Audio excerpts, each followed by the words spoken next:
You ever get flooded with coulda, shoulda, wouldas, whats?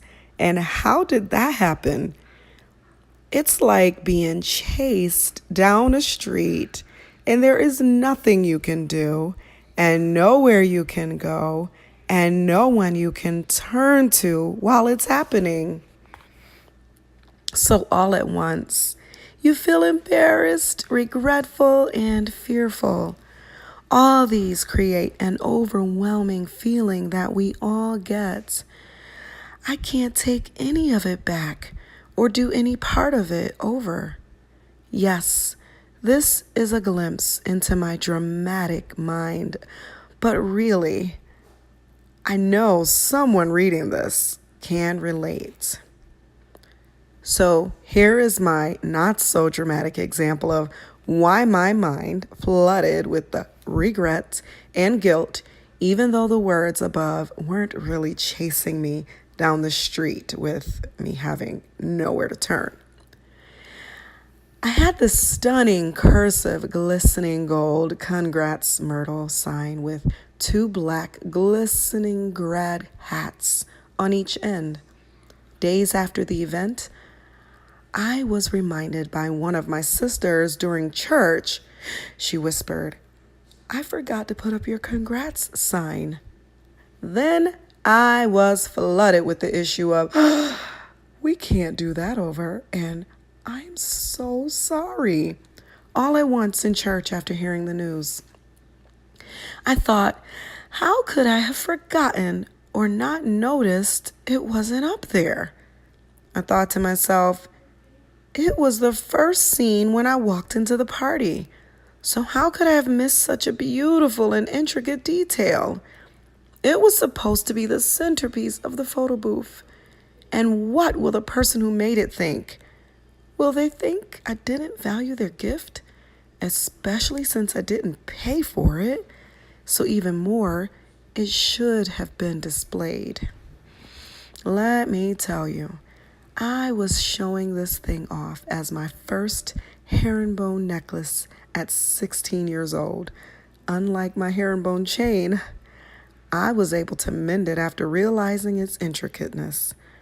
But more importantly, the person who made it is new in my life.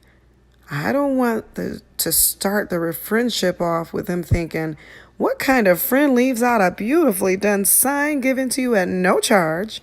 It was free, for goodness sake. Okay, that was a bit dramatic, and she is totally not like that. But the story I was telling myself was a bit unrealistic. No, really, it is nice when someone does something just because. So we go into protection mode, hoping the person does not feel less than valued for their time and energy. At least I don't want that kind of start or finish with others. Seriously, I'm not changing this characteristic. I do care in this way, and it is why I think I have deep friendships that are forged and lasting. The fact that it was detailed and designed just for me made this piece of cardstock paper a unique detail at my party.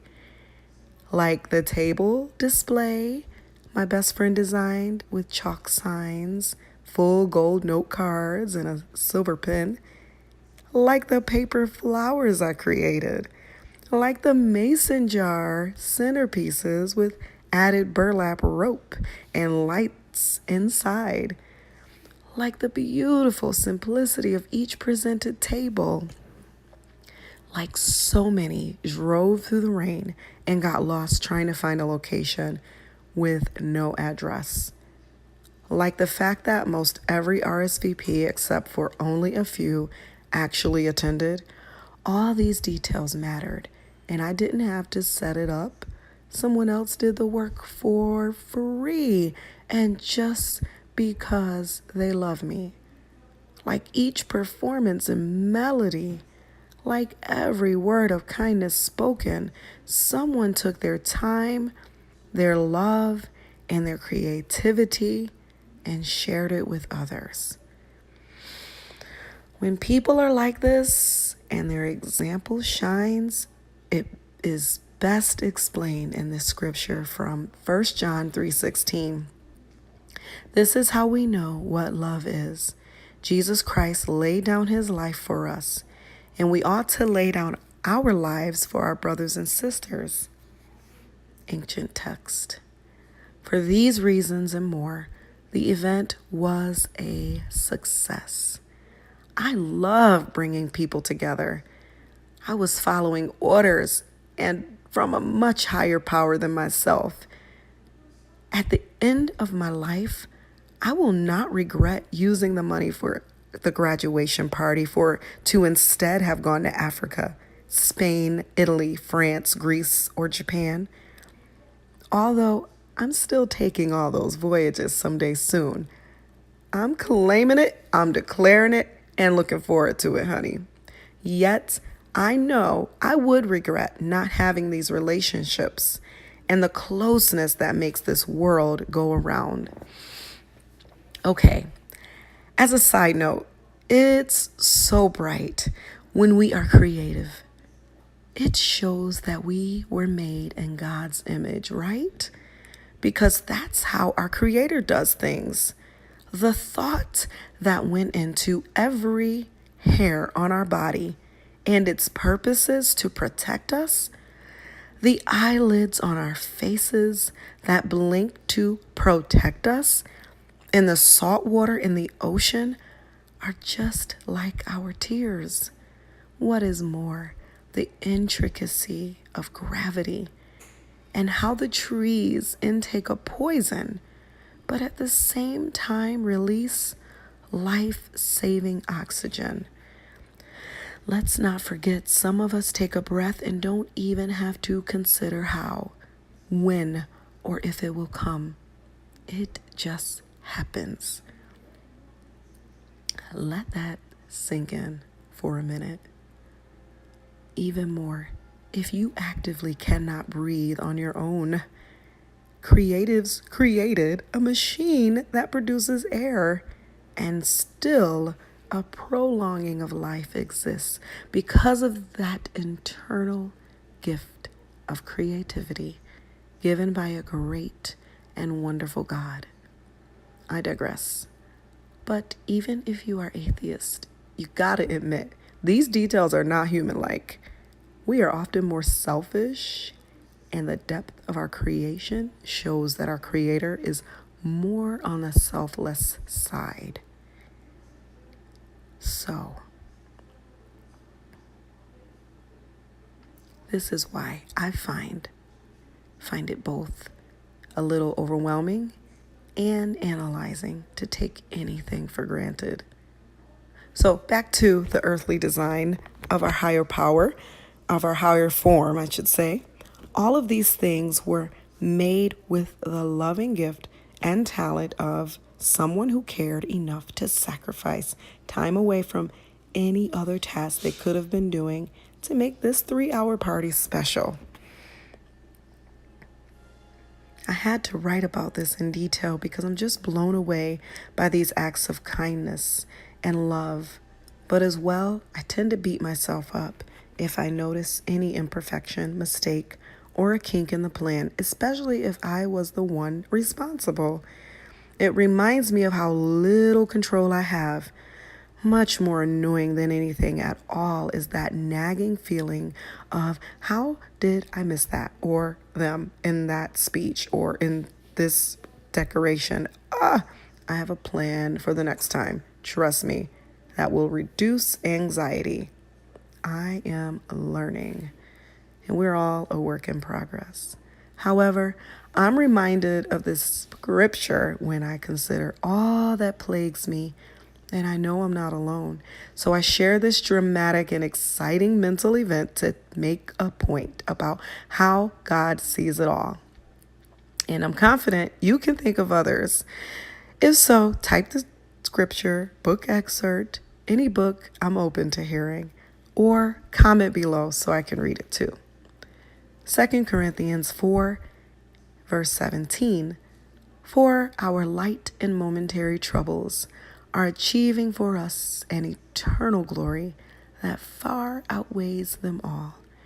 So, of course, we want to beat ourselves up because for the moment, oddly, it feels better and even makes us think that penance will mean we care so much more than others. Not.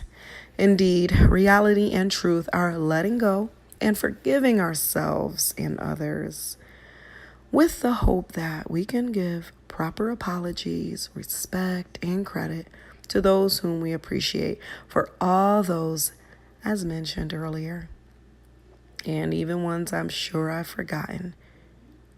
It is really all okay. The key is to never give up. The key is it's never too late to say a simple thank you and be ready whenever necessary to extend kindness in return. Most people do things just out of consideration, not often looking for anything significant in return anyway. So why get overwhelmed with the unhealthy replay of all the coulda, shoulda, wouldas, whats, and how did that happens chasing you down the street saga? So it hit me like a ton of bricks. And I see why people often keep everything simple and never dare to do anything significant. Because being in the arena is a lot of work. In fact, a bit exhausting. It's almost safe to say it is scary. Why? Because of the scrutiny that comes through the stages of any endeavor, both external and internal. For example, going to school and not stopping from undergrad to graduate school, brick and mortar to home or virtual, inner city to rural neighborhood, and employee to entrepreneur. These feats seem to someone looking from the outside challenging, and it is as it seems. Equally important, the mental strength and willingness alone make doing that challenge even more cumbersome. I'm sure many of you have so many more to name. As a responsible high achiever, I can only speak from my experience. So, what I learned from all this is to not give up, not beat myself up, and never to waste an opportunity to serve and do all that is humanly, humbly, and honestly possible despite myself. Why? Because all these things are light and momentary, but somehow they add up to achievement despite us. So no matter what. 2 Corinthians 4:18 tells us this: fix our eyes not on what is seen, but on what is unseen. Since what is seen is temporary, but what is unseen is eternal. We must know something in the unseen realm is real and continuously happening just to grow us and shift us into the men and women to which we were purposed. So as my dear spiritual mom says, be kind to yourself. Insert your name now in the beginning for added emphasis and power to change. Myrtle, be kind to yourself. Philippians 3:13. Brothers and sisters, I do not consider myself yet to have taken hold of it. But one thing I do, forgetting what is behind and straining toward what is ahead, so I don't get caught up in those moments and never wish to do another fantastic thing. We were not born to be mediocre. We have been striving for more since we were born. If you don't believe me, watch a YouTube video on what it takes just for one sperm to reach your mother's egg. Although it might seem that you are struggling and cannot get it right, you are still in the process of achieving all that is necessary for your life. Finally, let us end with this filter for everything, no matter how challenging or difficult. Philippians 4:8.